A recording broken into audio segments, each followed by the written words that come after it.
Unti-unting lumalayo sa bansa ang binabantayang low pressure area sa Philippine Sea. Namataan niya ng pag-asa 1,150 kilometers silangan ng extreme northern Luzon. Nananatiling mababa ang tsansa ng nasabing LPA na maging isang bagyo. Posible raw itong mag-dissipate o malusaw sa mga susunod na oras o maaari munang lumabas ang LPA sa PAR bago ito tuluyang mawala. Sa ngayon, nagpapaulan pa rin ang trough o extension ng LPA sa Cagayan Valley Region, Central Luzon, Ifugao at Benguet.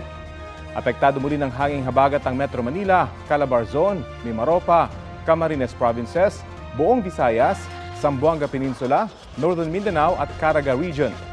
Posible ang malalakas na buhos na ulan kaya maging alerto sa posibleng baha o landslide. Makakaasa naman sa maayos na panahon ang nalalabing bahagi ng bansa pero posible pa rin ang mga local thunderstorm.